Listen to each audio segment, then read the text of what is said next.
सूरदास जी आगे आगे चल रहे हैं, पीछे श्यामा श्याम दोनों निहारते हुए चल रहे हैं। तभी एक बहुत गहरो गड्ढो आया सामने।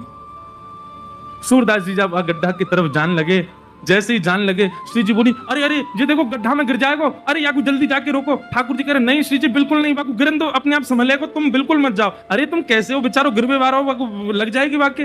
दोनों में ऐसी बात चल रही, इतने में सूरदास जी गिर गए गड्ढा में। ठाकुर जी बोले, जल्दी चलो, मंदिर खुलवे को समय है। श्री जी बोली, पहले याकू बाहर निकालो, ये जब बाहर आ जाएगा तब जाऊंगी। ठाकुर जी बोले, देखो मान जाओ। बोले ठीक है, तुम अकेले चले जाओ, मैं तो ना जा रही, मैं तो याकू निकाल के जाऊंगी। अब श्री जी के बिना ठाकुर जी कैसे जाएं? ठाकुर जी बोले, मैं तो पहले ही मना कर रहा हूं, मत चलो, मानो ना हो, मैं तो जानू ना आपकी बातन ने, ऐसी कृपा कर दें कोई पे भी।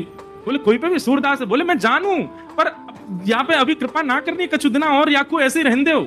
श्री जी बोली, ना मुंह पे ना देखो जा रहो, अब ऐसा हो जाएगा या पे बिना कृपा किए गए तो श्रीनाथ जी के आधे नेत्र में आंसू ही रहेंगे, श्री जी रुदन करती रहेंगी। बोले मैं सुख से विराजनो चाहूं, वाकई नहीं, पहले आप कृपा करके चलो।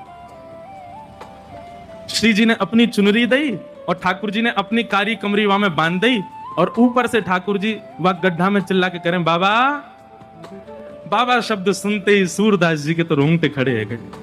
बोले जे कौन बोल रहा है? अरे कौन है भैया? अरे बाबा मैं हूं, यहीं पास के गांव का हूं, गोपाल।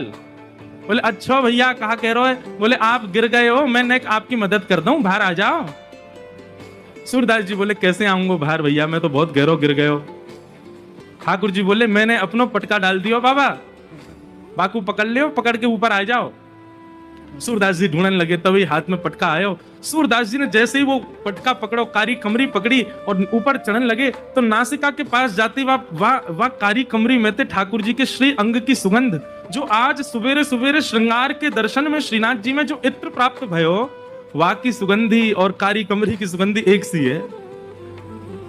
सूरदास जी बोले, जे सुगंधी तो सुबह सुबह गुसाई जी ने दही मोहे श्रृंगार के बाद, यह पटका में तो कैसे आ रही है? सूरदास जी के मन में संशय नहीं आया कि कोई और होगा, तुरंत विश्वास प्रकट हो गया, श्याम सुंदर ही है। और मानो कमर कसले ही हो, बोले आज सूरदास छोड़ना ना है इनको, बड़ी मुश्किल से आए आज तो पकड़ना है। ऊपर आने लगे सूरदास, यहां ठाकुर जी श्री जी की चुनरी ते कारी कमरी बंदी भई है, और ठाकुर जी श्री जी की चुनरी पकड़ के खड़े हैं, और ठाकुर जी की कमर पकड़ के श्री जी खींच रही हैं पीछे, और सूरदास बाहर आ रहे हैं। और जैसे ही महाराज सूरदास जी निकल के